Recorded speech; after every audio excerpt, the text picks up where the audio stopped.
on the 28th of this month and go through January 4th. So lots of new stuff coming up. Thank you as always. Yeah, just one comment. With WOW coming in, I know social media did go pretty crazy on it. Yes. So one of the comments that was coming up a lot was disappointed in the aquarium eliminating the splash pad. Are you getting much feedback, the same feedback? We have that correct. Our long-term goals are making that outdoor area the penguin habitat and sea lions. So with the hurricane taking out all of the pumps and all that for the splash pad, to reinvest all that only to tear it right down isn't in our plans. So that's kind of what's happening, but we are receiving the same feedback. Mm-hmm. The hurricane had taken out. All the pumps on that bottom level, so really, I mean, it structurally destroyed the whole splash pad is what happened, as well as that playground. That was last year. So in the interim, we've made a green space. You know, it's not a splash pad, but that's kind of our interim until we actually break ground on penguins and the sea. I think that piece of data is something that we don't see, that people know nowadays. I think that piece of data about the pumps having been taken out by the hurricanes and the company you just said, makes a lot of sense. I never seen that reference as to when. The reason. Right, Yeah. absolutely. So, all right. Hey, and I'd like to make note that Washington is here. Oh, thank you. Sorry. No, we're good. You missed nothing. Okay, we'll go into the second item, City of Tampa Riverwalk Extension at Beneficial Drive, feasibility study. Good evening, everybody. Vice Mayor, CRA staff. My pleasure to introduce you all this evening. I believe this is the second. And they are here to deliver the final findings of the Riverwalk Extension feasibility report at Beneficial Drive. So, after the review, we'll go ahead and thank you. Everybody. Right. Good evening.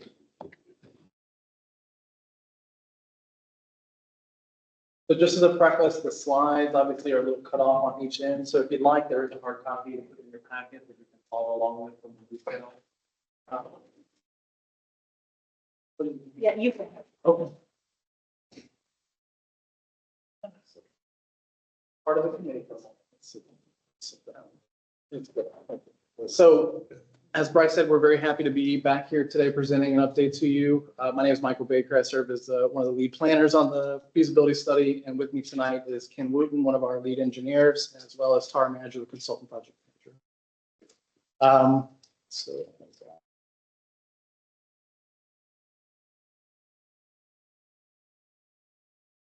Better way to go through this. Sorry. It's just not showing. Oh, thank you so much. Okay, so just this. Got it. Thank you so much. So today, I'd like to walk you through some kind of an overview of the project and its goals, some of the key stakeholder coordination efforts that we've done, as well as some of the environmental and engineering findings, the alternatives that we evaluated as part of the study, our recommended concept, and then some potential next steps as well. So the study was conducted in partnership with the City of Tampa and the CRA, the Downtown Channel District CRAs, to evaluate options for extending the existing Riverwalk east of the Beneficial Drive Bridge, essentially connecting the two major activity centers shown on the map there, the Tampa History Center, as well as Sparkman Wharf. The project limits extend approximately 700 feet along the north side of the Garrison Channel. The project is part of the broader Tampa Moves initiative, which obviously supports safe multimodal connections and aligns with the city's visions and waterfront activation goals. We evaluated as part of the study both an overbridge and underbridge concepts, but ultimately focused on the feasibility of a shared use path beneath the bridge. The project we developed in close coordination with over a dozen partners and agencies, including the city's divisions of Parks and Rec, Parking, and Sustainability, as well as obviously the Downtown Channel District CRAs, Port of Tampa Bay, SPP, Yacht Starship, U.S. Coast Guard, Southwest Florida Water Management District, as well as the Army Corps of Engineers. And Thank you. I don't see the aquarium on here. Tara, remind me, did we meet with the aquarium or? Not directly, no. Not directly. I would think y'all need them. Doesn't go that far over. So, but beginning in mid-2024, we did held over 15 meetings to ensure that the concept reflects both, community and agency priorities, addressing some of the design, feasibility, environmental stewardship, safety, and long-term maintenance. I have a question, Yes, for sir. the representing like TSA, or would that be the? Sorry? Since the cruises have security, TSA, I believe. So were those considerations part of presented with the cruise terminal groups or? We did meet with the port, and we did talk about some of the security concerns at the access location there where they load the cruise ships. That was coordinated.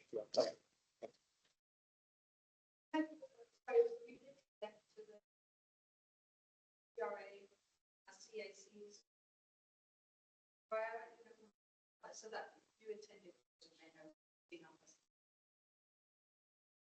this. And so on our next slide here, I just want to kind of go through some of the existing environmental conditions. We did a site visit we completed in September of 2024, and we completed an evaluation of the environmental conditions in December of last year. Just some context, the shoreline area features a mix of ornamental vegetation, such as sable palms and oaks, along with a mangrove fringe that does provide natural habitat value. The area also contains a Southwest Florida Water Management District conservation easement, which is located, if you can see there on the map, it's located on the south side of the existing Riverwalk along the shoreline. Our coordination efforts with SwiftMud were able to confirm that this conservation easement can be amended through proper mitigation. And on this next slide here, while no submerged aquatic vegetation was observed, the area is tidally influenced and does support some species habitat. Based on some of the U.S. Fish and Wildlife Service data, species with the potential to occur within the study area include the West Indian manatee, wood stork, bald eagle, as well as several listed sea turtles. But it's important to note that while this study is in the area within the core foraging area of the wood stork, the nearest known colony is about 6.5 miles east, and the nearest bald eagle nest is about 2.2 miles southwest. And we also found no evidence of bat activity underneath the beneficial dry bridge. So as part of the study, we also analyzed some of the existing bridge geometry, the channel depths, the vertical clearances under the bridge. And what we found is that the space between bridge piers 4 and 5 is likely the optimal location for the underbridge extension, which we'll illustrate here shortly. The design parameters that we used for the study included maintaining the Riverwalk's existing 15-foot width, and it also ensures the maximum longitudinal slope of 5% for Americans with Disabilities Act compliance, and a minimum vertical clearance of 7 to 8 feet is maintained under the bridge. And these dimensions really help us balance safety, access, and comfort for the Riverwalk users. So this slide summarizes the alternatives that we evaluated for this Riverwalk extension, which includes a no-action alternative, an under-bridge crossing, and an over-bridge crossing. And for context, the no-action alternative, which maintains the existing at-grade crossing on Beneficial Drive, it was carried throughout the study because we use it to serve as a baseline comparison for the alternatives that we looked at. And while the no-action alternative is the simplest solution, maintaining the at-grade crossing doesn't really improve safety or connectivity, and it doesn't meet the project's purpose and need. Alternative 1, the underbridge crossing, was further evaluated using 3 refined alignment alternatives. We're naming those the avoidance alternative, an optimized alternative, and a minimization alternative. And then lastly, alternative 2, which is our overbridge crossing, was also considered, but we eliminated it early in the study due to some of its visual intrusion, the high cost, lack of available right-of-way in the area, as well as inconsistency with the Riverwalk aesthetic. ADA as well. And yeah. Yeah. The next 2 slides, we want to kind of walk us through some of the 3 alignment alternatives we did as part of alternative 1. So on the next slide here, alternative 1A, our avoidance alternative, it really highlights the pros and cons associated with alternative 1A. The map to the right shows the conceptual alignment in the hatched green that goes underneath the bridge. It was developed to completely avoid the conservation easement. The benefit of this approach, obviously, is that it wouldn't require amendment to the conservation easement. However, it results in several challenges, including introducing abrupt 90-degree turns, which reduces visibility, sight distance, disrupts the user's flow, and can create some safety and accessibility concerns as well. It also diverges a little bit from the Riverwalk's open flow and character and aesthetic standards. And so overall, while it does minimize environmental concerns, it compromises user safety and experience. And our next slide here, alternative 1B, it's shown on the right and the map. It smooths out the transitions and allows for a larger turning radii, giving pedestrians and bicyclists a safer, more intuitive experience. It also maintains better sight lines under the bridge and aligns with that Riverwalk visual rhythm and design intent. While it does encroach within the conservation easement, this impact can be mitigated through coordination with split mud, as mentioned previously. And among all the options, this alternative received the most stakeholder support because it offers both functionality and feasibility. Have y'all gotten into mitigation yet? No, sir, that would be part of the next steps during the design phase. Yes, sir. This next slide here, alternative 1C, our minimization alternative, we sought to further reduce the impacts to the conservation easement. However, the alignment of this puts it close to the shore, which limits the available distance for us to meet that maximum longitudinal slope of 5% because of the difference in elevation at the shoreline and the tub. And it also reduces some of the vertical clearance beneath the bridge as well. And Question here on the Yeah. pylons on the bridge, Yes, because I noticed it's mentioned like 3 and 5 or something like that. So the pylons, like in the 1B scenario, there are I'm hoping I'm using the right terminology. The first, are they the first pylons or the second pylons as you currently come down that walkway? as you come down it, so there's Pier 6, which is the one closest to the shoreline, and Pier 5 is set back, I think it's approximately, what is it, Ken, like 90 feet or so? Something like that. So it's an additional 90 feet, so it would be behind Pier 5, and then Pier 4 is another 90 feet. So it's wedging in between that Pier 4 and 5. So there is a pretty decent gap of water between the base of that and then further. Okay. Yes, sir. Yeah. absolutely. Okay. And in fact, when a few slides later, I have some renderings of what it would look like beneath the bridge that'll help illustrate. Okay. So any boat, It comes out approximately the same distance as that existing. right. Okay. Okay. So this, just to sum up on alternative 1C, while the environmental footprint is slightly smaller for this alternative, it comes at the cost of safety, comfort, and aesthetics. And it was not favored because it sacrifices user experience for very minimal environmental gain. And this slide here, the next slide is our alternatives evaluation matrix where we compared each alternative using consistent criteria, which included safety, user experience, consistency with planning goals, ADA compliance, and potential environmental impacts. As you can see, alternative 1B scored the highest across the project goal categories and has very similar environmental impacts with the exception of the conservation easement. Overall, it enhances mobility and connectivity, meets the ADA standards, supports economic activity, and provides the best user experience. And this is just kind of a summary slide of our recommended alternative, which is alternative 1B. So based on stakeholder coordination, the technical analyses, alternative 1B was selected as the recommended alternative for advancement.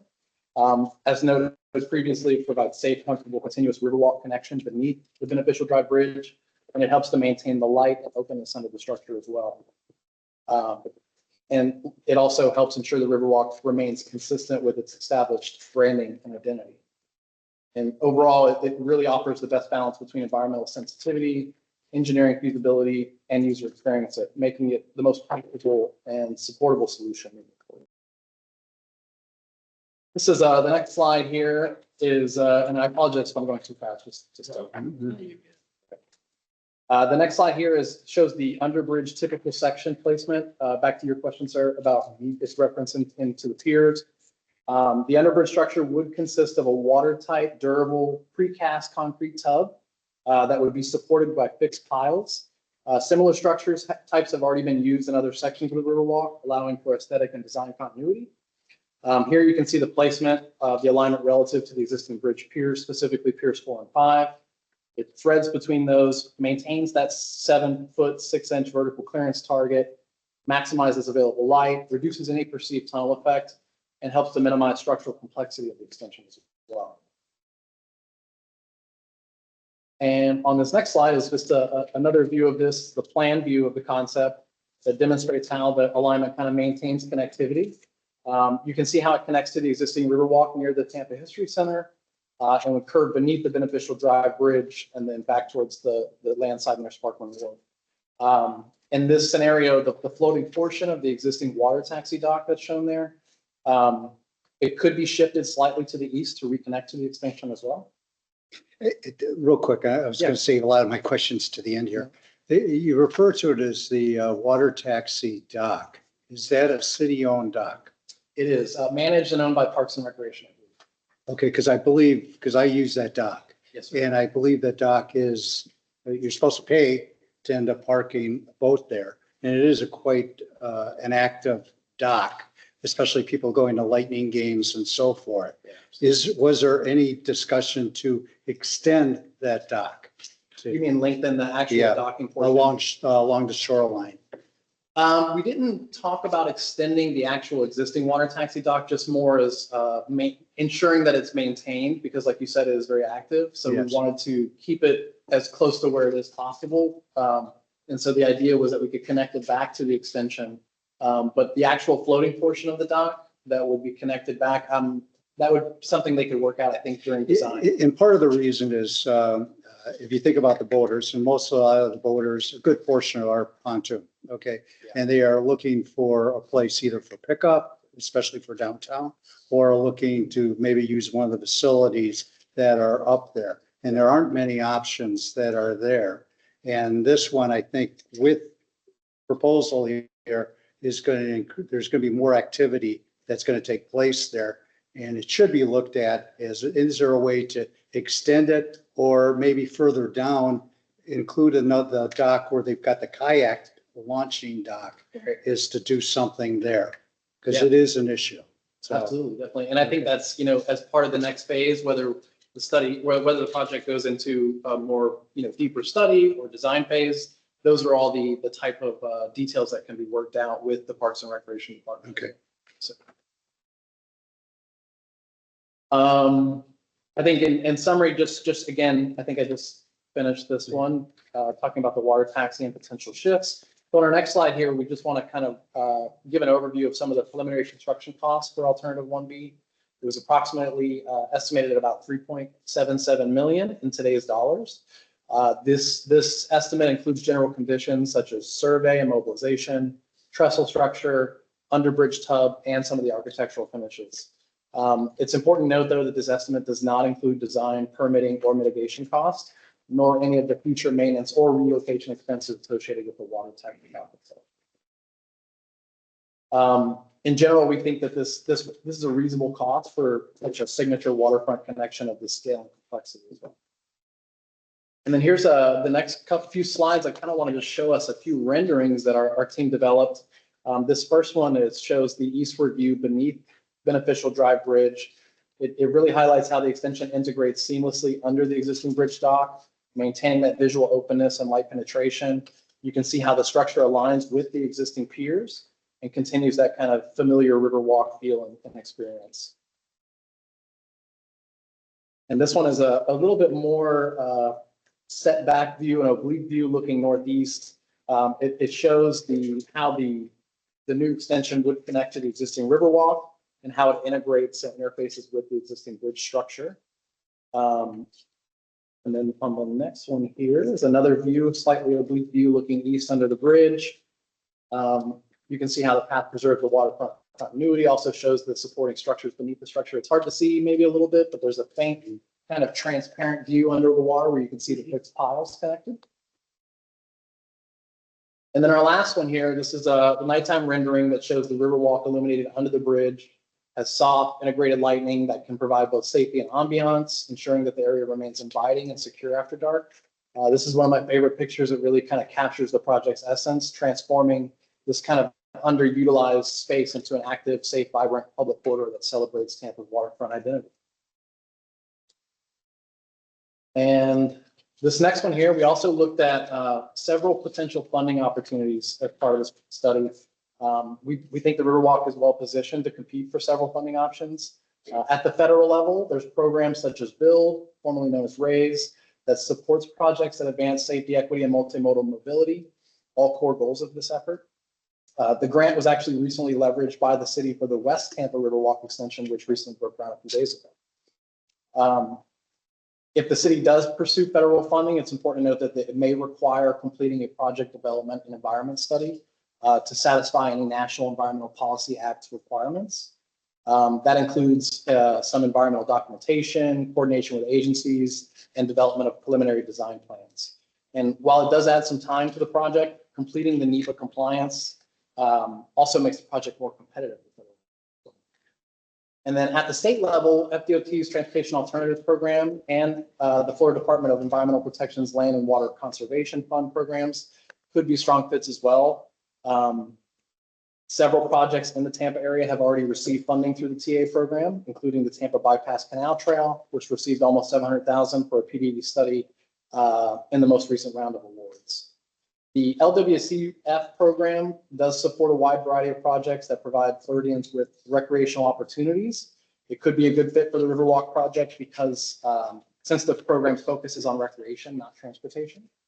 However, it's important to note that the amount of funding that is offered under this is comparatively low. I think the maximum award is 1.5 million, and it also requires a 50% local match and potential coordination with the National Park Service.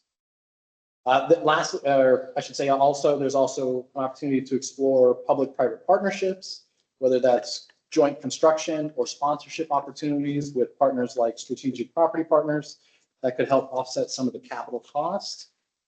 And then finally, combining some of the CRA and local matching funds can strengthen grant applications and help advance the design and permitting phase while the city positions itself for larger funding rounds. And we think like blending these sources could really help the city strategically phase the design, permitting, construction, but also keep momentum on the project as well. And next steps for the project include pursuing obviously some of those funding opportunities we just discussed, which could dictate the next phase of the project. Additional next steps include coordination with the regulatory agencies for environmental permitting and initiating the conservation easement amendment process. The future design would allow for those further refinements of things like the water taxi extension or relocation, materials, lighting, landscape features, while all emphasizing safety, resilience, and accessibility.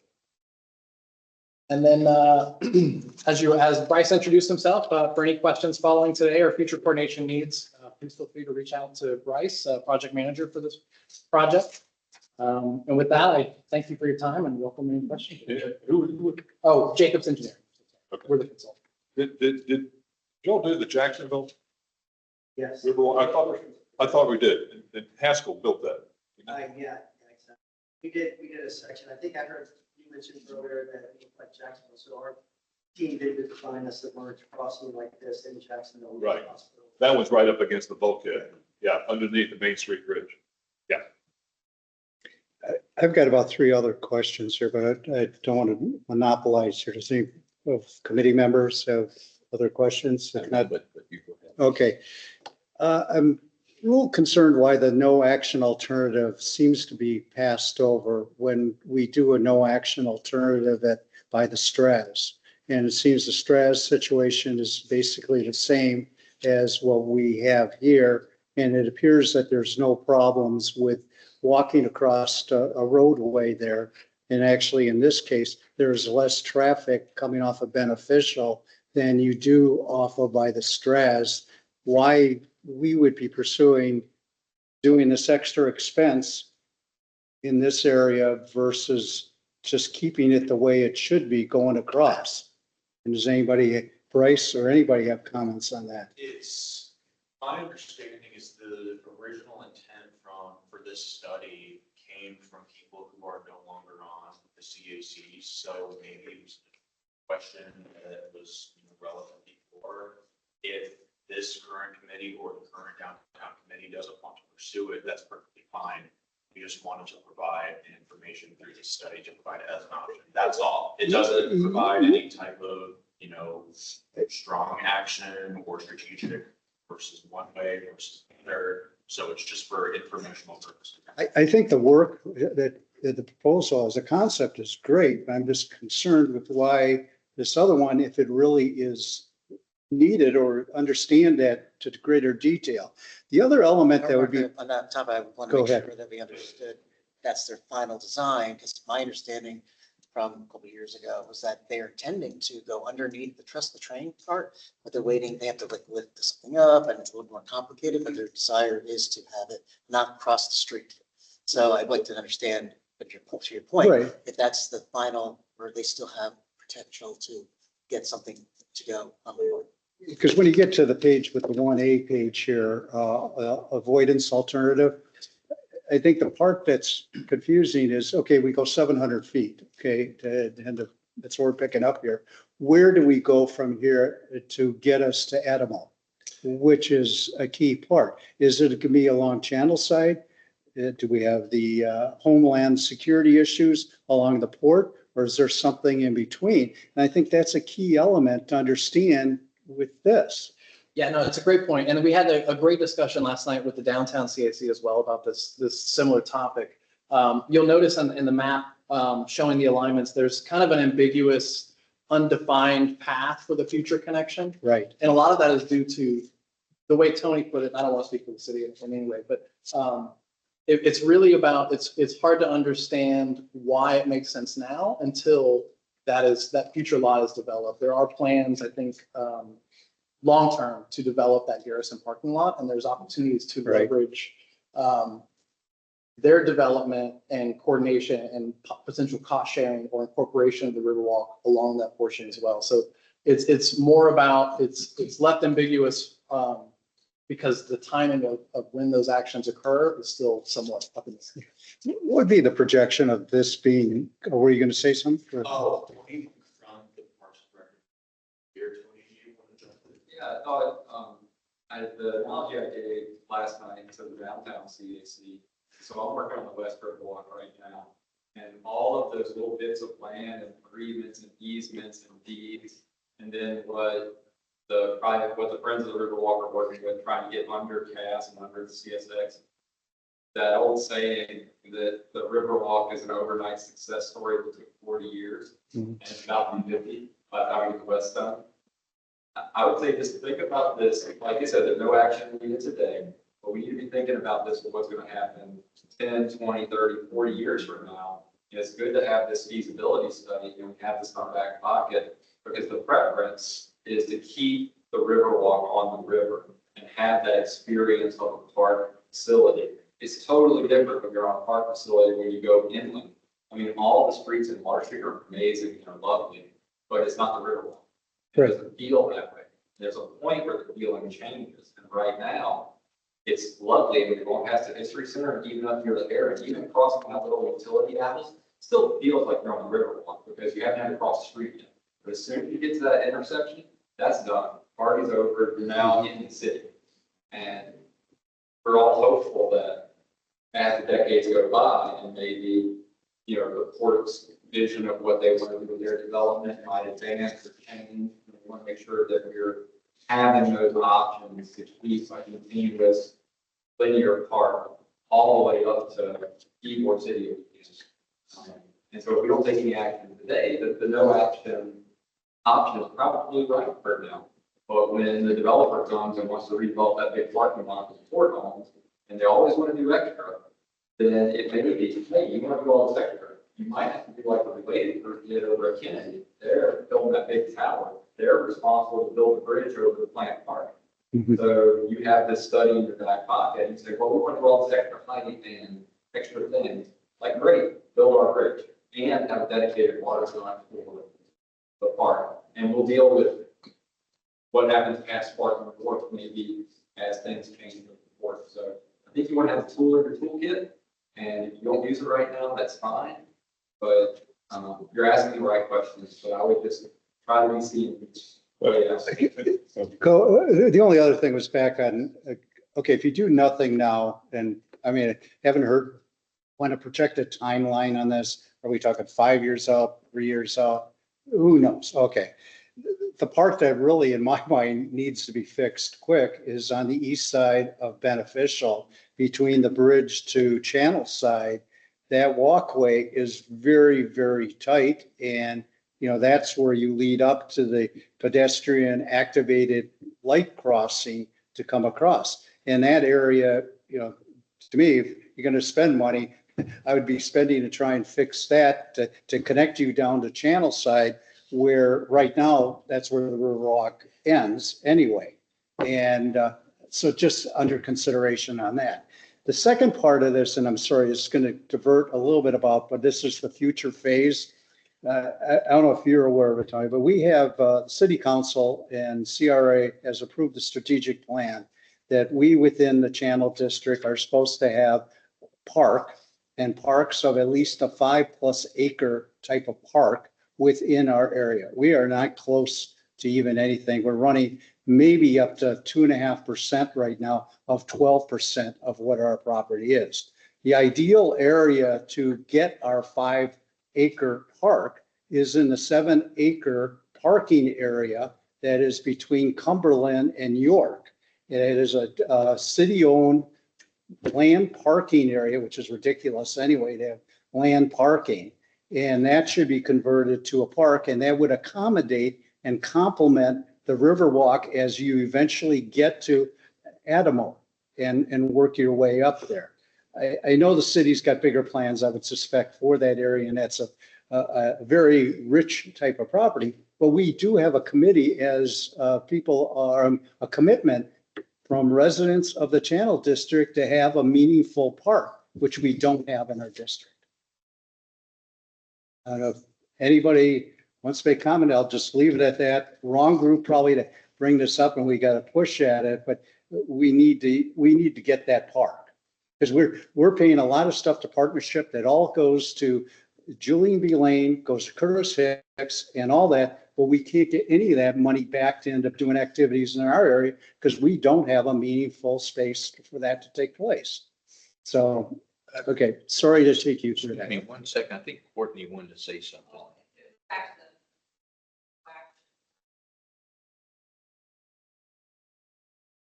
the- Yeah,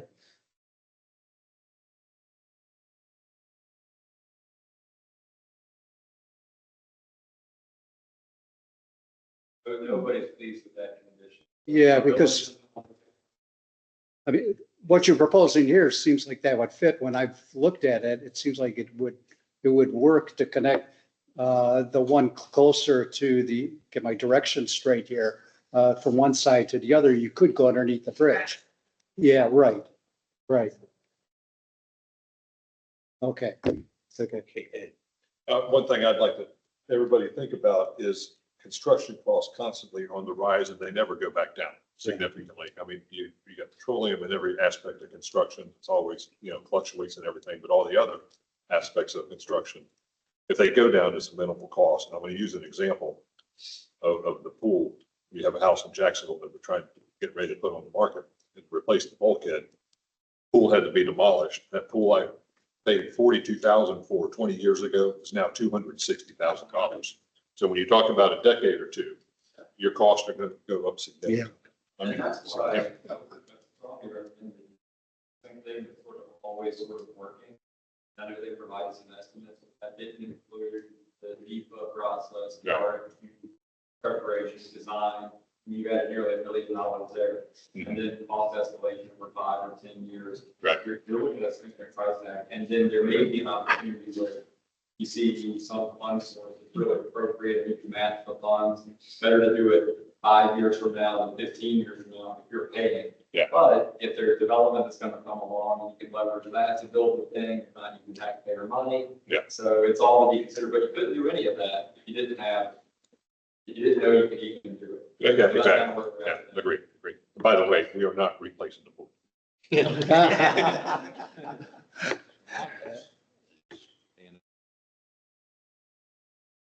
actually, I think we should go ahead and make a. Let me ask you a question. What is the traffic count of Beneficial. vehicles and yes, what is that traffic count? I can tell you, I think in the report, we do document the existing annual daily traffic. The bike and ped counts, we were not able to collect those as part of the study, but that's something that could be done during a PD&E study, go out and do some actual physical counts to understand what those bike ped activity rates are. But we do document the actual traffic in there. Tara, I don't know if you have the report up by chance.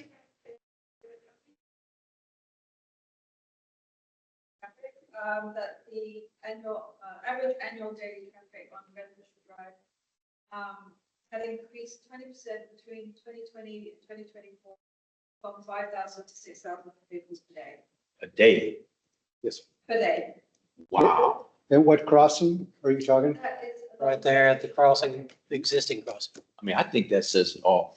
I mean, when you got 6,000 vehicles, Pedestrians are similar. Let-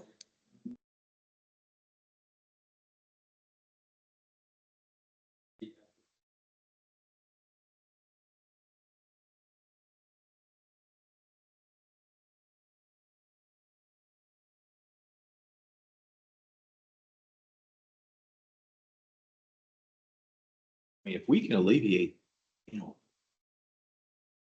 people having to dodge 6,000 cars Mhm. and come up with this beautiful design here. Right.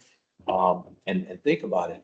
If we can, downtown will pay for half of this, the CRA. So it's not only on the channel side.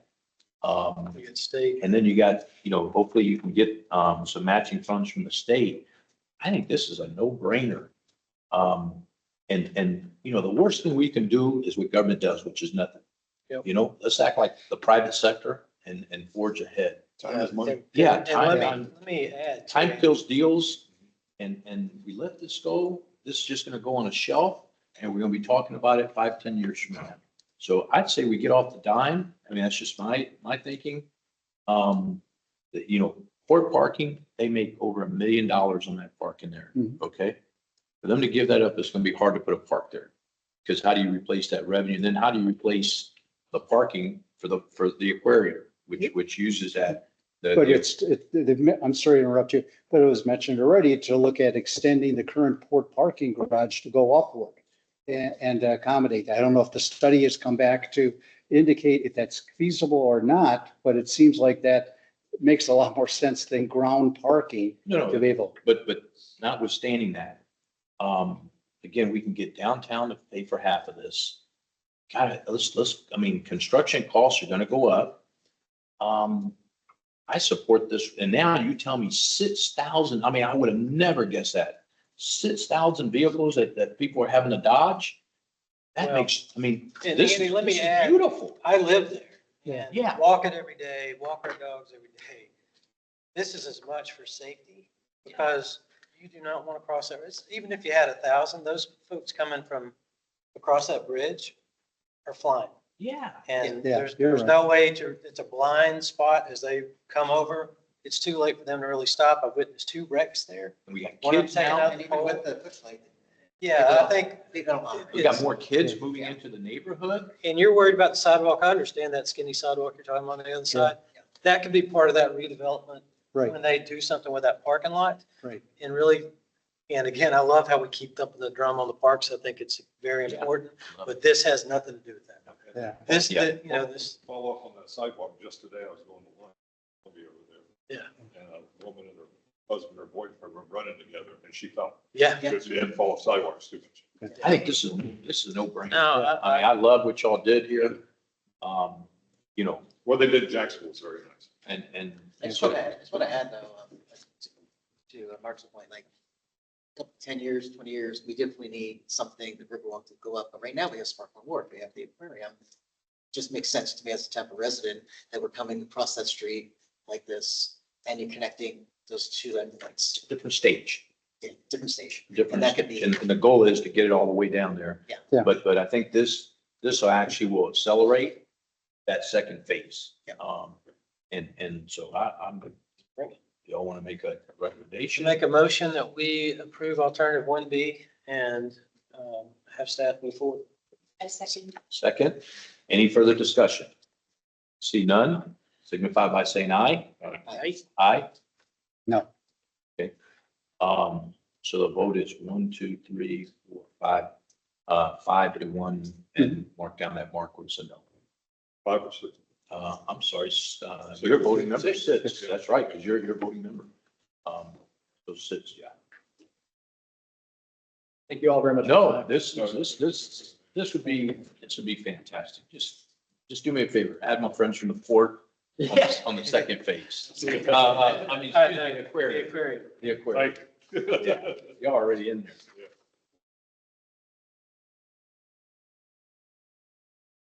Let me ask you, what did downtown, not that it matters to us because you can see it's a 6-1 vote. What did downtown do? Concerned about the timing of it. They feel like the road is nowhere. Because that development hasn't happened. Probably be more. Development happening. I think they were opposed to it. I think it should exist. My take was that it was not time. Yeah, they supported the one B alternative, however, they don't feel that it's a good right now, and wait to use study as leverage. For planning of They have concerns about the crossing under CAS, which is current bottleneck. And if they had to spend their money, they would spend their money essentially solving that problem before building the bridge to nowhere. I take the point that it accelerates that conversation and gets you there. And then the point of things get more expensive the longer you wait. Absolutely. Those are all valid concerns. And I think this is a case where reasonable people can disagree and have priorities about it. Sure. We need to correct that it's not a bridge to nowhere, that we have Sparkle Wharf, we got the aquarium. That's right. It's actually prove that, but it's their priority was certainly the gas right now. They're focused on CAS. I would classify it as not a bridge to nowhere, it's a bridge to phase 2. Yeah, Yes. absolutely. Yeah. Okay, well, thank you guys. A really, really good report.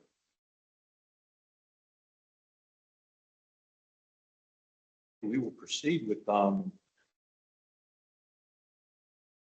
wayfinding and signage.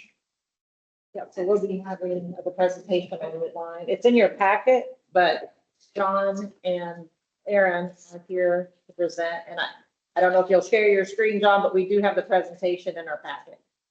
I am able to share my screen. Thank you for what you promised. Thank you. All right. Can you see my screen? Yes. Yes, we can. Okay. Hello, everyone. I'm John Shuffle. I'm a Vice President, Director of Design at API.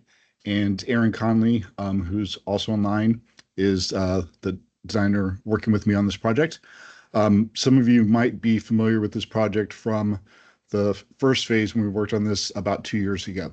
So I'm going to give you just kind of an overview of what we did in the first phase and then kind of a progress update of where we are now, and do have a few questions for you along the way.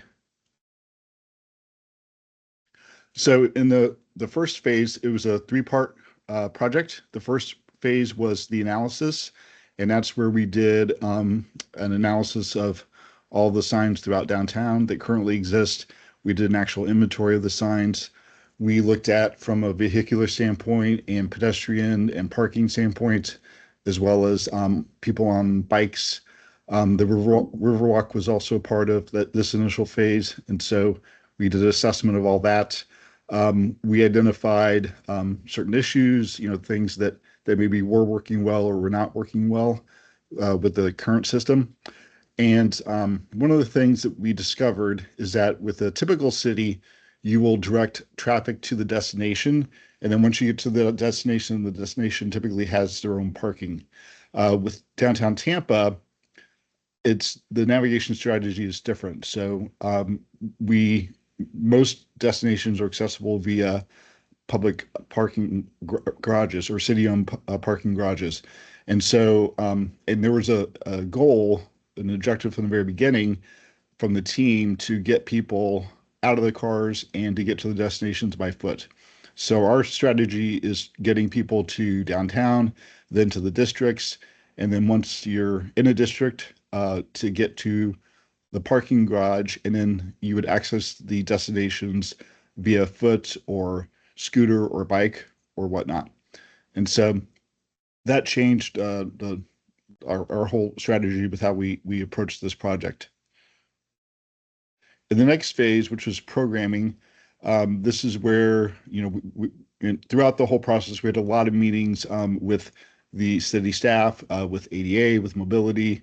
The Riverwalk was included. The partnership is part of the team. We had conversations with Thea. We developed navigational strategies, both for vehicular as well as pedestrian.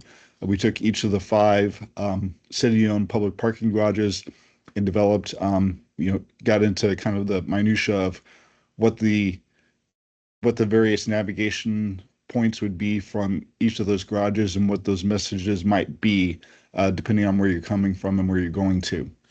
We also developed a destination criteria for inclusion on signs and had a draft of destination names. It has changed since this from 2 years ago, and so we had a couple people that were confused, so we've added this note.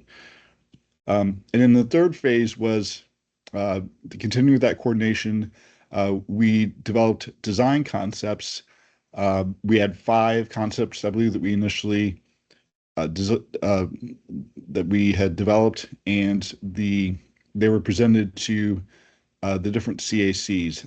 I think they were actually whittled down to 3 from the CRA staff and the project team, and the 3 were shown to each of the 4 CACs that are part of this wayfinding project. And from there, those comments were given to the mayor, and the selection that you see here is what was chosen. We also, during that time, worked with a fabricator to get some ballpark pricing to just try to understand, with the budget that we had, the number of signs that we could afford. Oops. While we were also working on this project, concurrently, we were working on a separate project with the Tampa Downtown Partnership in developing the neighborhood branding for 6 of the 7 neighborhoods that make up their special services district. And we knew, since we were working on both projects at the same time, and we knew that the wayfinding program, it was also a desire from the team to identify districts on the signage. We developed brand identities that had symbols and patterns that would be associated with them so that they could then be incorporated into the signage design.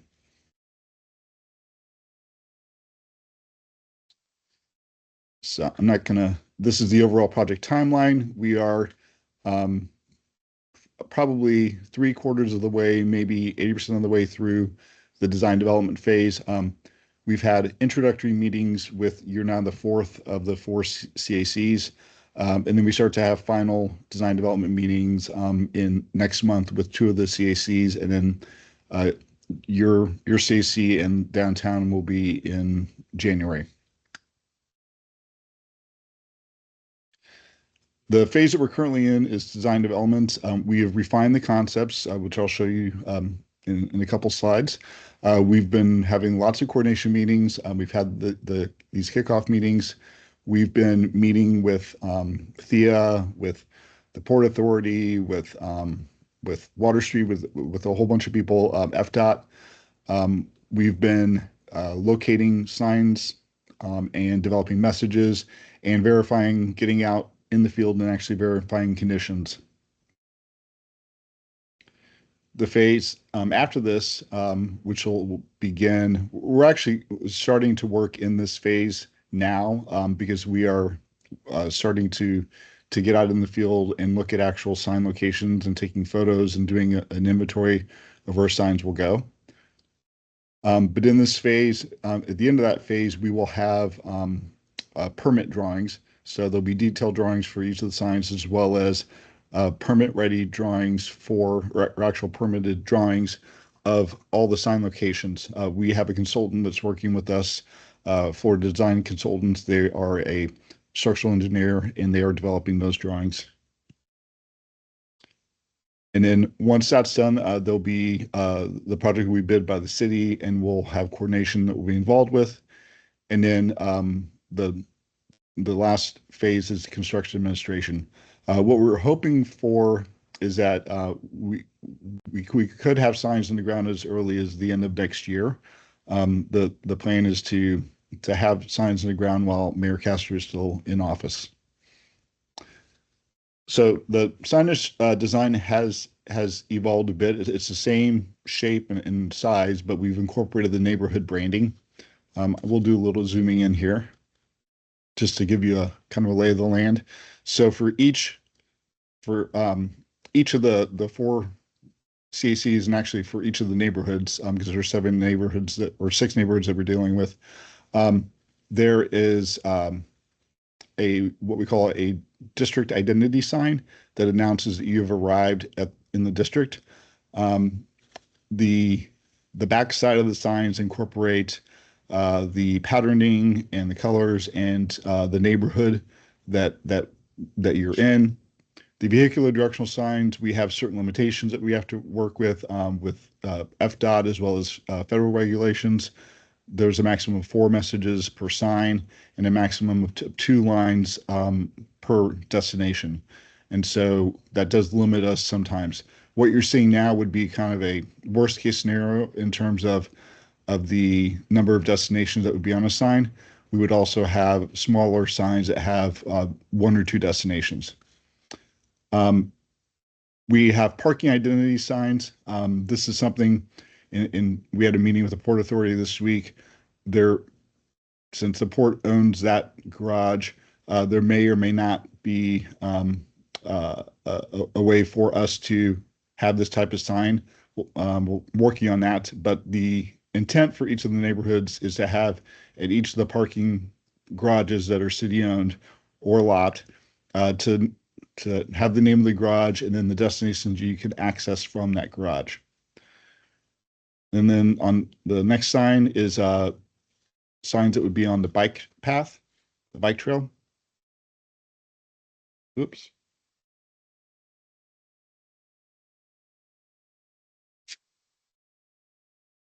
Back to this. Okay. And then zoom out. So there would be signs on the bike trail that are leading to destinations at key points. And we're always trying to direct at points where there will be places where you can park your bike or your scooter. And then we have pedestrian directional signs. And the ones that are currently out there are high up in the air. So we made a conscious decision to go with something more of a monolith that's ground mounted to be closer to pedestrians. And the hope is that we can reuse some of the existing footers that are there now, and that will help us spread our funds further.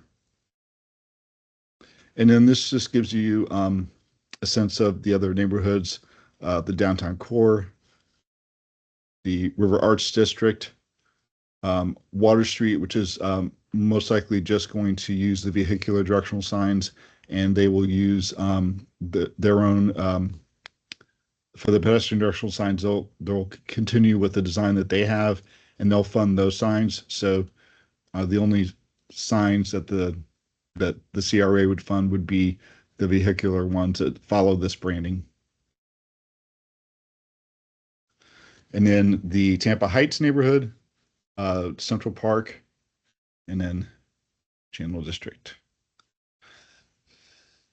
So the destination names that we are working with now, what you see in black are destinations that currently exist on the sign, and in blue, what's in blue are destinations that are new or not currently on the existing sign program.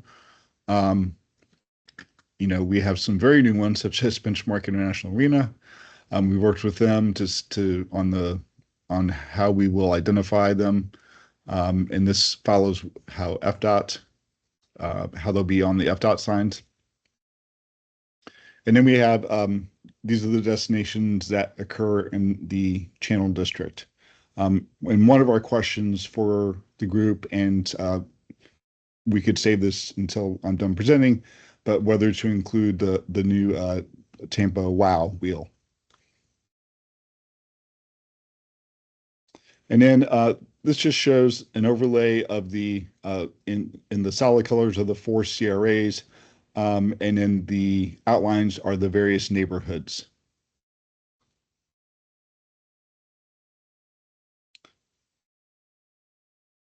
And as I mentioned, we've started looking at detailed messages for vehicular directional signs, as well as pedestrian signs.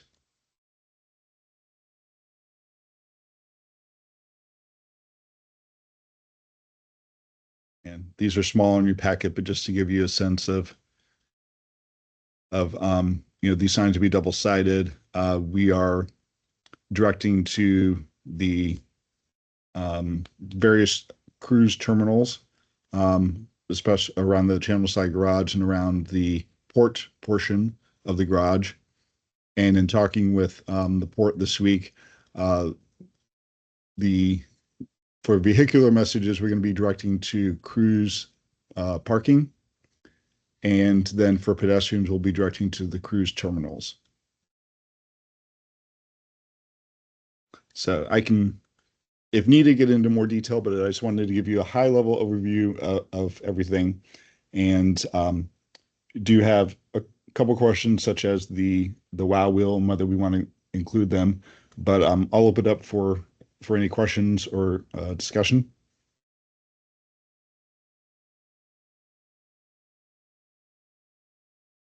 Or the real, I think I would include it. Yeah. What was that? I said, as far as the wheel, I think it ought to be included. That was our feeling, based on where other cities where they have a large wheel like that, it is a major destination. And in our team meeting this past month, it was discussed or brought up, what if the deal falls through between now and before it gets installed. And we have time, so the signs are not going to go in the ground for over a year. And so our thinking is to plan for it, and then if needed, we can always remove it from our plans before the signs are actually installed. But based on these expected attendance and based on how they perform in other cities, it would definitely meet the criteria as a major destination. I'll second that I think the wall should be included. That the wall should be included. That was the question. Wheel of water. Okay. Is there any of this that accounts for cruise parking? Directing them where to go and get to it, because that's. Yeah, there is. In fact, I'll show you, because this is so the package that you have is has been updated since you received it, because we did have our meeting with the port. Let me get down. So we discovered from the port that their preferred navigation route to get people to the parking is actually from behind and around. And it's because Channelside Drive heading northbound is only one lane now. And it gets congested. And so right now there's some large green signs that say cruise parking or something. They're working on their messaging to be consistent. And so those would be replaced with the new wayfinding system. Okay, maybe, yeah, I'm sorry. I mean, parking, yes, too, but also, I guess what I'm looking for mainly is shuttle and Uber pickup, which is horrible on 12th, like where they're parking on the sidewalks and people don't know where to go, and there's no designated Uber spots. They're just kind of parking all over the place. So I think, I don't know if that's incorporated or not, but that needs to be thought about, because especially since we're on. It's not, but where would that be exactly? It's mainly at the garage. They use the first floor of the garage as a staging area for all the, on 12th Street between channels, between Cumberland and Channelside.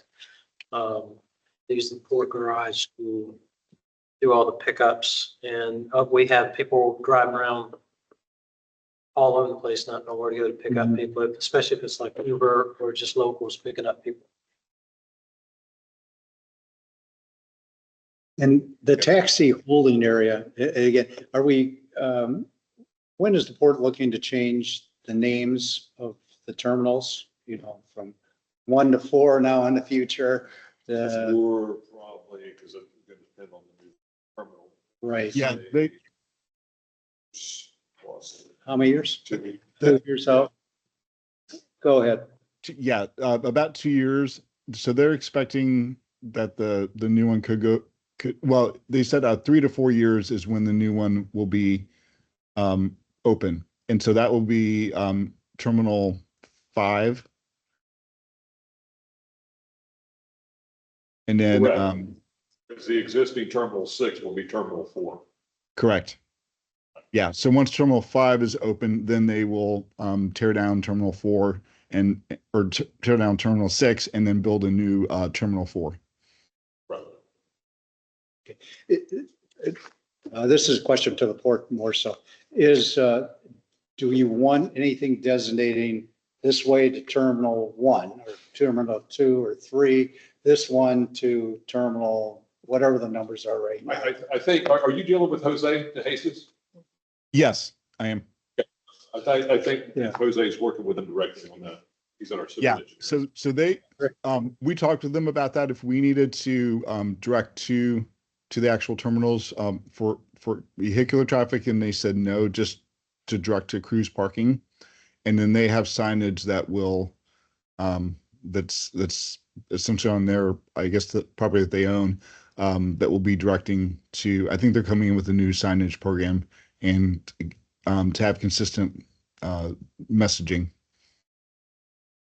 I think you brought up a good point. Like, I had no idea that you're leveraging first floor of that garage for Uber. I just think that they're bringing them to the front of the terminals. And they circle the aquarium parking lot until they get called. And I think there should be some signage that addresses the ride share. And all this will change significantly. You know, we've got to do traffic study and everything with that new terminal. It's going to be a whole different, easy process once this new terminal gets built. Overall, or just for that terminal? Overall, oh yeah, Are they gonna do something toward that terminal and relocate rideshare? I don't know about rideshare. but- Because that's the problem. Yeah. Is rideshare and just total confusion and people parking. wherever they- Well, I say I don't know about rideshare. I think that will be alleviated in the process as well.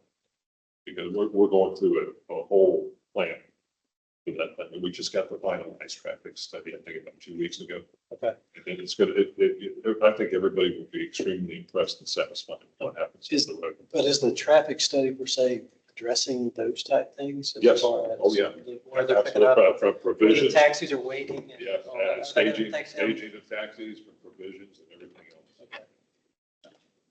Speaking on behalf of the design, the color tones for the Channel District, I thought they're outstanding.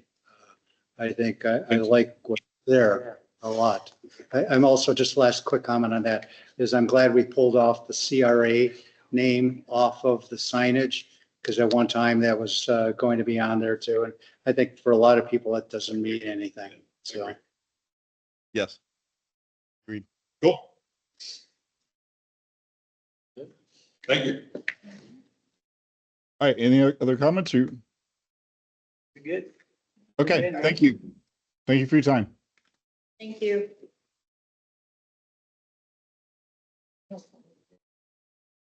Our last person would be. Who's here? You have to use your other. B's up next. B, Hi, babe. hi B, you're on.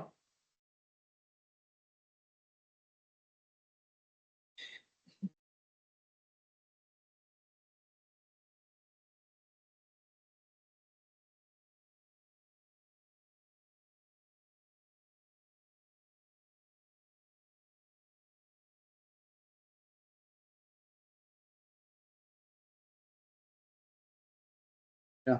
It's looks like it's 80 years old. They get called out. There are a lot of signs. I think like there's one on Whiting too that end up having it changed because there's all too, the lettering, you can't even read it. Yeah. E? Just.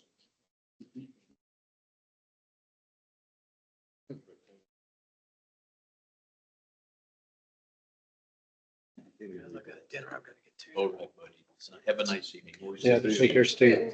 Let's go ahead and have, well, you, Bryce. Yeah. We can have Casey and Bryce, we can go on to the next item. Our capital projects spreadsheet, what's normally in your packets every month, so you can see what the spreadsheets are reading. And Bryce just wanted to mention for 810 Channel Side Drive, something that's coming up to help start to get community, like we did with Washington Street Park. We did a lot of community engagement for Washington Street Park on site. And so Bryce came up with an idea to participate in a market. So I'll let Bryce tell you that. Yeah, absolutely. Well, and I can provide kind of a mini update on the environmental study that we're doing as well. CS Engineering is that's helping with us. That's helping us with that site assessment. They did have to go out to go and get some additional samples just because the county required some more information about one of the entry points on the eastern boundary of the site, and then also where that update is on the western boundary on 12th Street. So right now, they are still in the process, and when I say they, we're on the EPC, they're reviewing those samples. Once we have the results, we'll have a better idea of what actually needs to be done to remediate the site. Once we have an idea of what the county is going to require, we'll have a better idea of how long it's going to take. So it's just kind of waiting for those cards to fall in place. As far as the design goes, like Courtney had said, we are going to set up a booth at the third Thursday market on November 20th on Madison Street. So if you are all around and available, I would highly encourage you all to come. We're going to have booths set up just to solicit feedback from members of the community. Again, like Courtney said, it's going to be similar to what Dick's Height had done for the Washington Street project. We are also considering that survey feedback and, trying to meet some of the expectations and needs that weren't necessarily able to be met with the Washington Street project.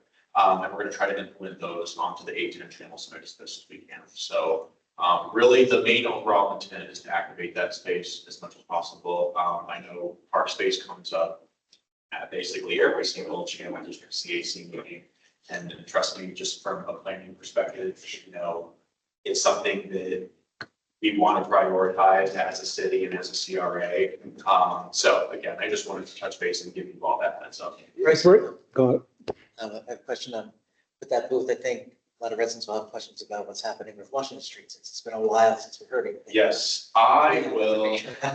Yes, I do not have it right now, but I can certainly get with Tony Monk, just to kind of see. The last time that I had checked in on that, they were still going through the design criteria package. I don't know what the status update is right now on the state, but that's a great point. It is going to come up from residents, and so we will certainly incorporate any updates on And we'll it. be bringing that Madison Street here, so that I can see where some residents. Yes, exactly. Bryce, how are you looking to communicate the November 20th attendance? We are working with the city.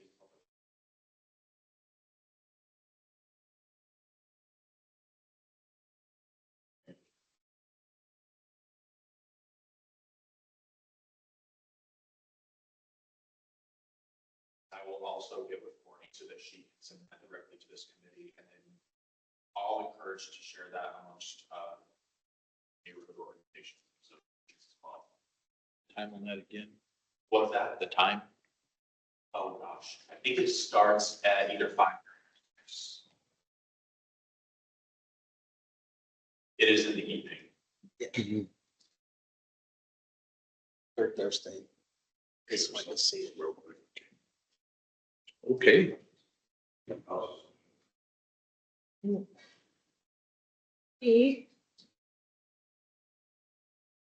I saw her, because I want Casey to be able to leave. Hey, I'm sorry. Did you wanna? Okay, you go ahead, Pete. Okay, did you want me to to start the presentation or what?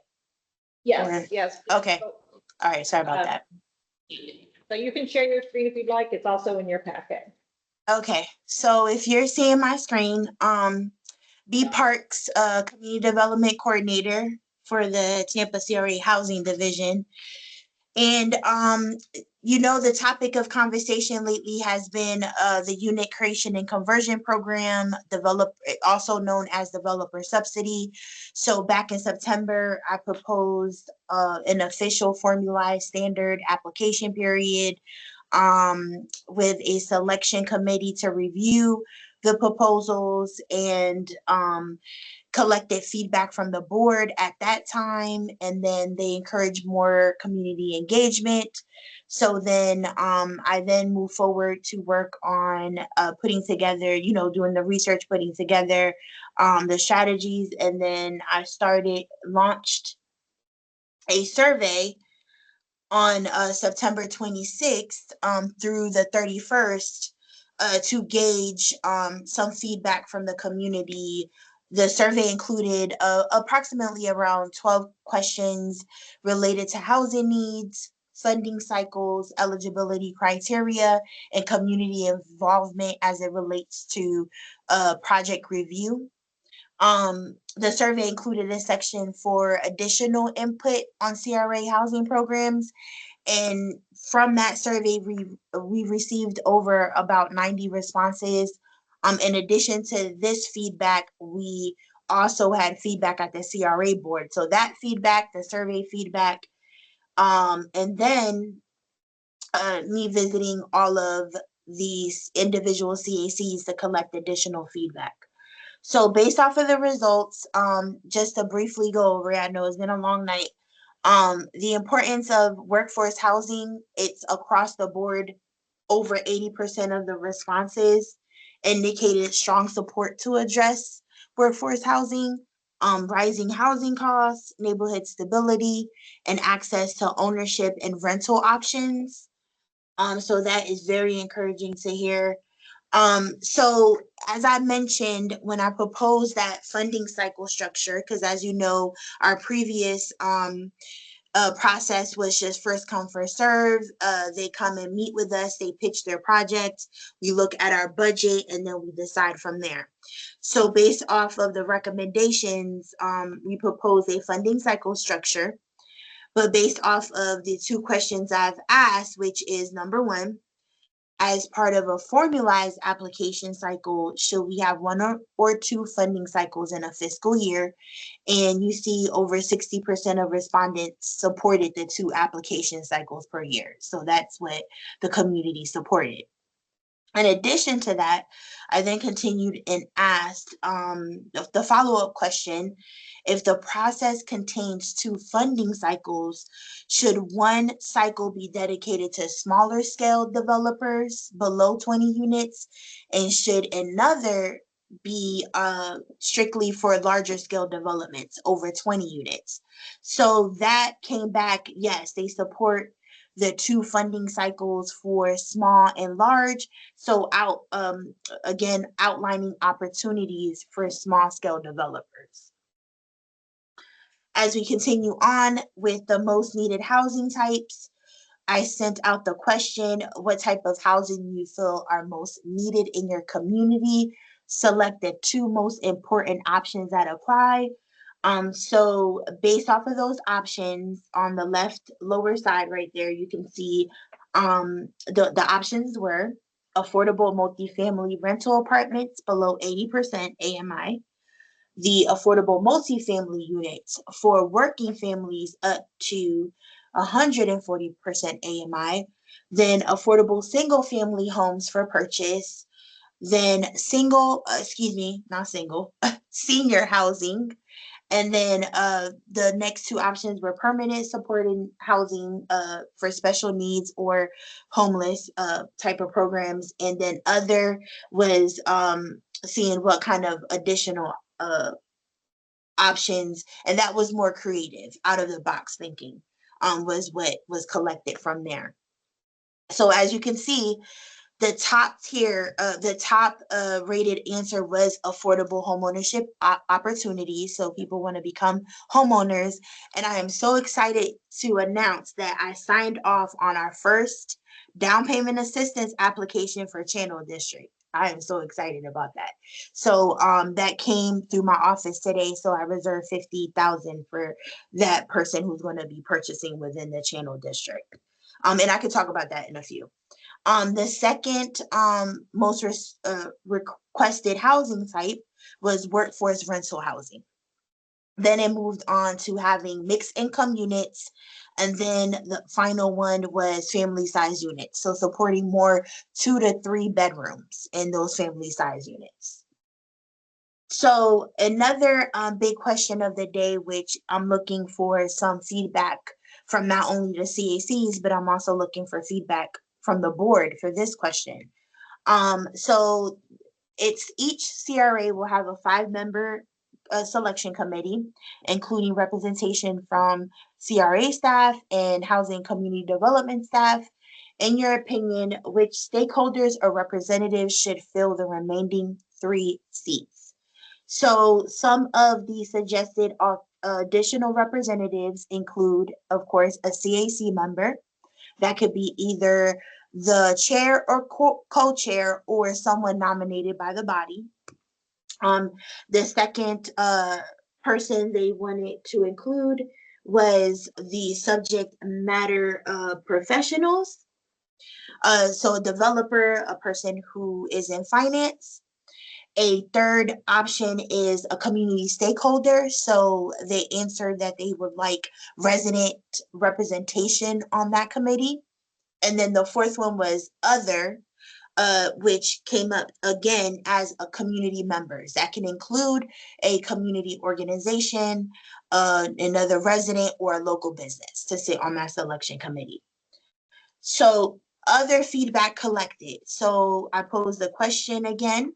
Please share any additional feedback, concerns, or suggestions about the unit creation and conversion program or other CRA housing initiatives. And the other feedback collected was the community wants to make sure that there's qualified developers who are building this housing. Then the next feedback was make the application process clear and simple.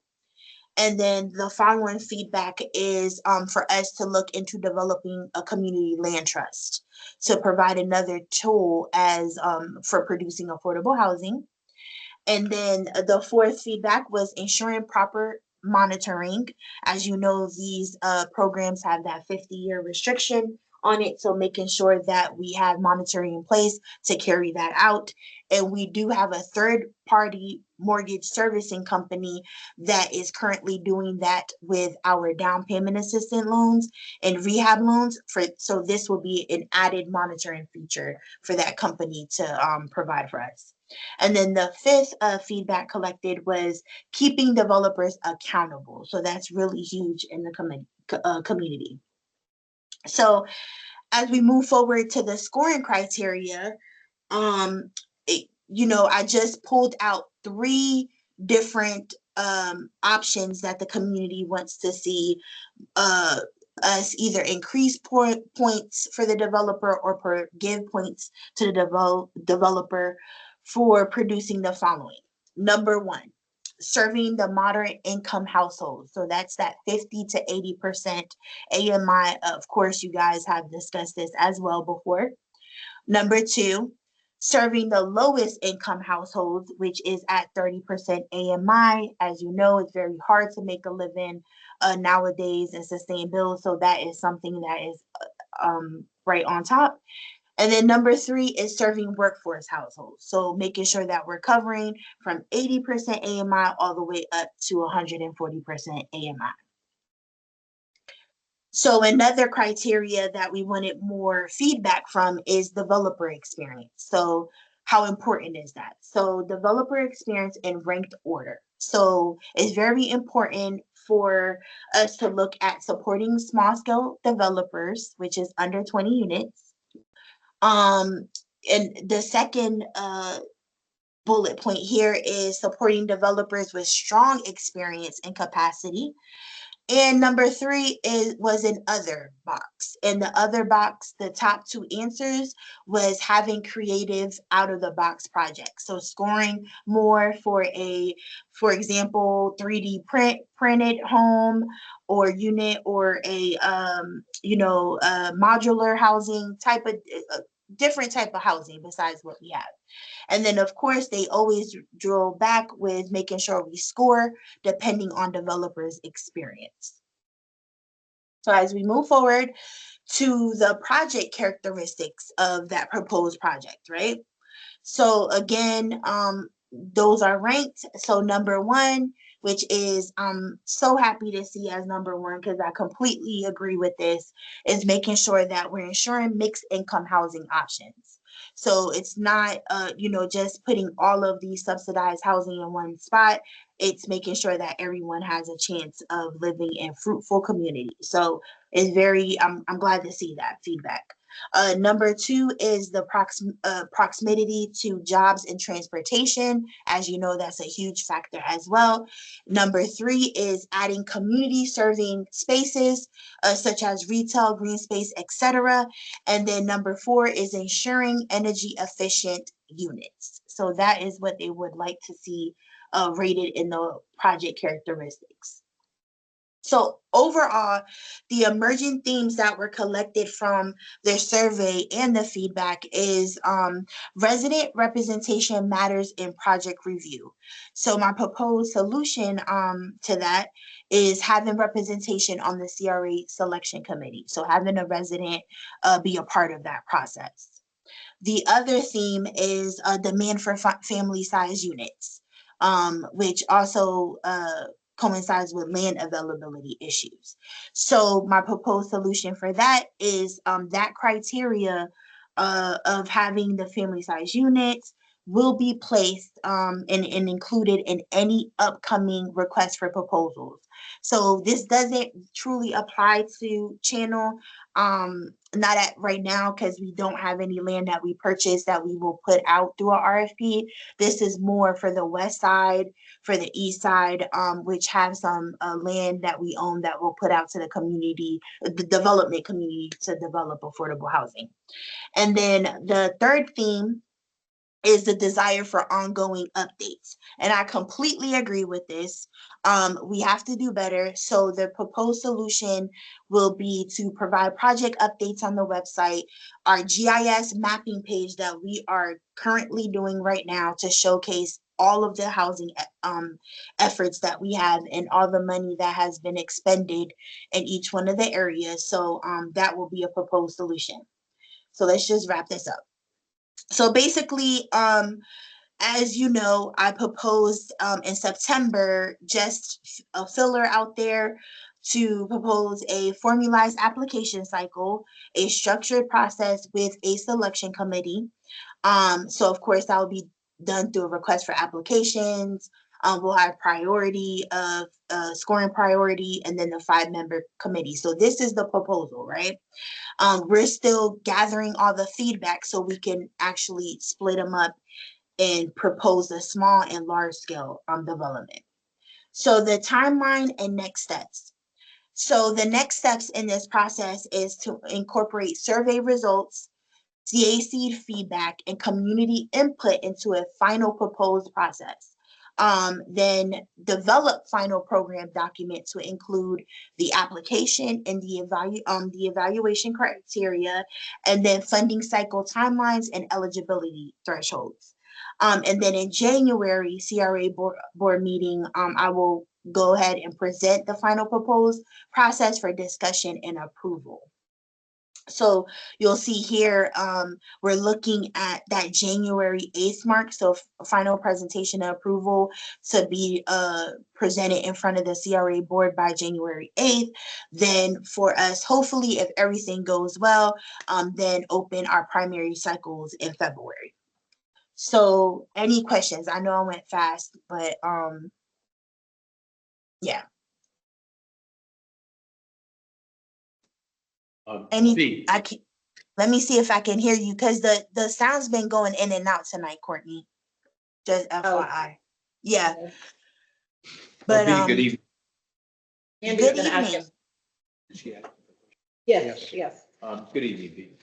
On the, can you expand on, you said you had a request for $50,000 in the channel side CRA. What? Oh, wow. Yeah, I'm excited about that. So today I got my first application for Channel District. I'm not gonna disclose the address really quickly because we're still going through that. But it is a condo that a home buyer is purchasing for $350,000. So this individual is under 140% area median income, and from us they can receive up to $50,000 worth of down payment assistance so they could purchase that unit. So this will be our first official down payment assistance for Channel District. And it's at 140? Yeah, well, up to 140. So I'm just saying that because I signed off. And let me see if I could see. I probably can't see it because I'll give you what range they're in, but they're under it. They're probably under 120% AMI.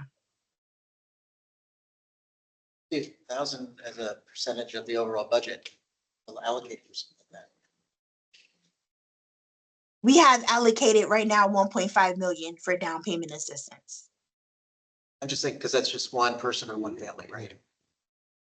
Yeah, Is that a- that's one household. Yes, we count them as households. Household.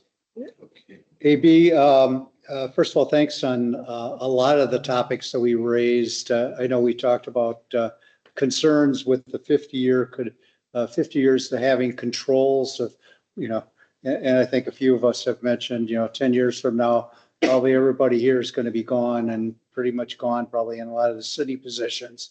What kind of controls are you going to have to monitor that? And sounds like you've set up a third party to work with that. So thank you for that. The one comment on the survey was done universal throughout the city. Is that correct? Yes. It wasn't specific to an area. No. Okay, so the question then are all areas the same in relative to needs of having this kind of service? And I think there has been, at least I've heard from even city council, some belief that certain areas probably don't need the affordable housing as much as other areas do. And so I'm just, okay, so that is a correct statement. So with that in mind, with the Channel District, I'm wondering, based on the following the survey really isn't telling us what the people within the Channel District, their viewpoint of where we should be. Is that a correct statement? It's telling us. It's not a 100% correct statement because there were individuals who, this survey was sent out to everyone, right? And every CAC must have received it. So some answers did come from the channel. So I'm not going to say that is 100% not reflected of the Channel District, but I know from us looking at housing needs assessment that workforce housing is needed in Channel. That's what is requested, and they identified that. So I wouldn't say that it captures 100% of what Channel District wants, but I know workforce housing is captured, which again goes up to 140% area median income. Yeah, I just have one other question. The other question, one of the things that was brought up in the past is to understand, and I don't know if you had the capability of getting to it, of when you look specifically at the Channel District and where we're trying to figure out with the dollars that are available, how many units within the Channel District, and that's sort of where these guys were going with it, should we be thinking about our budget that we should be accommodating? So should we look at a unit, everybody should be looking at $50,000 from what recently you just got, and then multiply that against our budget to come up with the number of units that we should be looking to afford? Or is there a different formula or any kind of formula we should be looking at? So just based off, so to answer your question, no, there's not a certain formula. And I am still collecting data for channels so I can kind of give you guys a perspective of the new construction to come in. But just for down payment assistance, if you look at what $1.5 million will get you, that's going to service 30 households. So if you look at it that way, I kind of, when I did your budget, and put in numbers for Courtney to just plug in, the 1.5 million divided amongst 50,000. So the max that you can receive is 50,000. That doesn't mean that you're going to get 50,000 because it does depend on your income, and it does depend on what kind of lender you're using, because lenders are going to take but so much, they can't take so much seller concessions, they can't take so much down payment assistance due to their loan to value products. So again, it depends on that. But yes, to answer your question, I just look at the amount of assistance and what I could budget and predetermining those fixed numbers, which is the 50K. Now for the unit creation and conversion, we're still working on that currently, on figuring out how many units we can produce. Steve, one last question. I know everybody wants to go. I know a little bit about land trusts. Can you expand on you mentioned here land trusts? Can you expand on that? Yeah, so land trust is when, of course, you own, like the municipality owns the actual land, and the buyer only purchases the home. So they're only entitled to purchasing the actual brick and mortar home. The land is owned by municipality mainly, and that's for 99 years, for the life of, 99-year lease term is what we call it, but it's a community land trust that we could purchase certain parcels in the city of Tampa, and then let's say 4 acres in East Tampa, we now include it into a land trust, which the city was entertaining that. On the housing side, they are trying to bring that up, and we have to digest that with the city council, because they did, the majority of it voted it down at that time.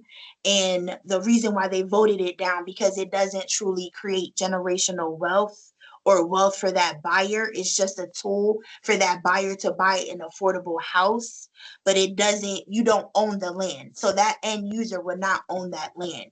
The city will own the land, and it's like leasing that house to the buyer, but the buyer still has to qualify to purchase that home. Yeah. So, yes. We discussed this in the budget committee of the city of Tampa that I chair, and this creates 2 classes of citizens. One that actually own the property, own the house, but don't own the dirt underneath it. Right. And with the internet today, everybody looks at, and then you look at comparables. Now, how do you compare comparables of somebody that doesn't own dirt? I think it's a terrible idea. We shot it down at the budget committee. And that's why the council was not very warm on it. I think, the juice is not worth the squeeze. If you're going to do something, let somebody own the dirt like everybody else, their neighbors. Don't make them a second-class citizen that they don't own the dirt underneath their house. They lose the opportunity for equity. Yeah. No, I 1000% agree with you. That's just another tool. It's successful in other areas. I just came from the FRA conference, and I think every CRA that I visited, the main CRA I visited over there has a community land trust, and it's been successful for them, but it is servicing a different population. I totally agree with you. That's not my favorite tool in the toolbox to use. I just know that a couple of responses did say, hey, look into that. I am more than gladly to do the rest of the research of what the city already did to kind of propose something. But I do agree with wealth is land. So otherwise, the house is, no offense, nothing. So Yeah, it's a tricky thing going on right now of all these conferences. And it sounds great, but you know what? The reality is it's not a good idea. You know, you're going to have comparables of one guy that doesn't own his land. I mean, it just creates two classes of citizens. And that's not what we want to do in the city of Tampa. If we're going to help people, let's help them. So anyway, I agree with you. I have very strong feelings about that. Okay. Okay. About land. Thank you very much. I think. Thank you. Thank you. Okay, thank you, B. You have a nice Thank you evening. so much, B. All right, you as well. Have a good night. Casey's going to be very brief about information I sent on the large scale signage project at the downtown partnership. So To everybody, keep our Tampa Downtown Partnership on Monday, November 17th at 5 p.m. We're hosting a community meeting about large scale or large format digital signage. Think about off-site advertising that could be on buildings that has community art, public programming as well. We've been tasked with this study by the Kansas City Council, and so we're looking for community input on what these signs look like, what number of signs. While this isn't looking at the Channel District, I wanted to bring this up to your attention because in the partnership size, we're residents of all downtown as well as our unique neighborhoods. And so I wanted this to be brought before you guys so you guys know about that on November 17th. I'll also give my contact information to Courtney in case you guys have any one-off questions or want me to come to a meeting with any condo associations or neighborhood groups here in Channel District, just so they understand it as well. So. Great. Thank you very much. Thank you. Just a quick question to you on that. Sorry, I know everybody wants to go, but the question is, the rights of a company to project signage on a building, do they need to end up getting approval from that party? So projections have come up in conversations. It depends, or if they're projecting like an advertisement. Yes. Yes, and currently right now, you know, in Tampa City Code, we cannot have off-site advertising on buildings. We've seen some exceptions pop up, and so this is causing some issues. That's why we're going to task how can this be managed in a way where we're not having one-off exceptions here and here. Projections have come up in that, and I encourage you to come to the public meetings to make sure that our design guidelines incorporate projections. Right now, we're mostly looking at digital screens for the ports. This also has a component of placemaking. We want to make sure that these screens also provide an opportunity to set place, people to come together, whether it's full motion video on the screen, or for example, if you remember a couple years ago, there was a projection on the Sykes building, Brigade Tower, how that can be more formalized into permitting and whatnot. Okay. Thank you very much.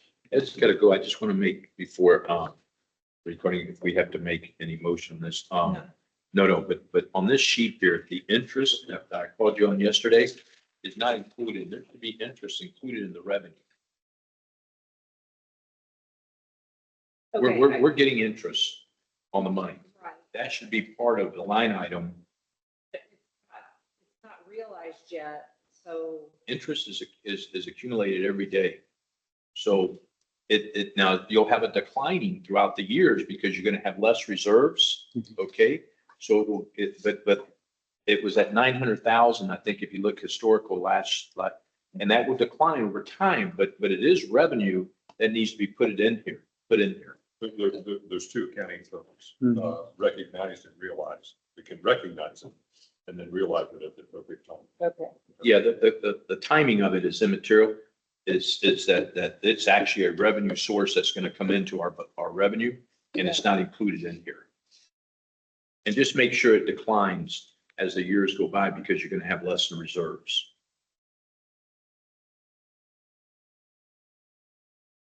I think last year was 900,000. Mm-hmm. I take it.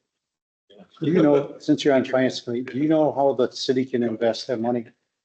If they've got the money in hand, is there restrictions on how they can invest it? Yeah, and actually the banks have to collateralize because it's not very, in the past, it's been very not profitable for banks because you got to collateralize your capital with that deposit. So we had US Ameribank, it wasn't very profitable for us to do that. Okay, let's, Ed, you're good. I just wanted, I didn't know. No, I appreciate that. Thank you. Have a great Thanksgiving. Same to you, okay? Thank you. Okay, let's go on to, you're good? Okay. Any new business? Just a question here. So what B was covering is that what she's presenting is on January 8th. We obviously don't have a meeting December, No, there's a timeline here that she has. right? If you go to the last sheet. Right here, it says January. But that's board the meeting. fine. Okay, but we're not, so is there anything from us that she's gonna need prior to going? We do have a meeting on the 7th of January, but I don't know if there's any additional dialogue from, this is my question. Yeah, Between- yeah. Because we don't have a December meeting. Right, right.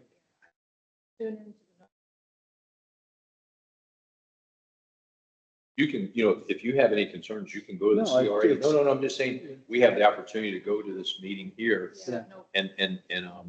and public comment in November, December. So we have bites at the apple, Okay, other than this table here, to go to the CRA. okay. Okay. Happy Thanksgiving, happy holidays, New Year's. Yeah, thank you. And again, thank you for the great attendance we have on this committee. I hear that other committees do not have this issue. I mean, do not have this, and it just shows our commitment, which I really appreciate. Do you have any suggestions for us to, since you're dealing with all the CACs, that anybody's doing anything different that think that would help us incorporate that might make us better? Is there? No, I mean, I keep the same agenda for each of the CACs, and pretty much presentations that you receive are the same that the other CACs receive. So no, we keep it pretty, keep the same format for each of the CACs. Do they have public attendance better than which we don't have any? No, not really, no. Well, good. I tell you what, any other comments? Okay, thank you. And we're adjourned. Good meeting. Covered a lot.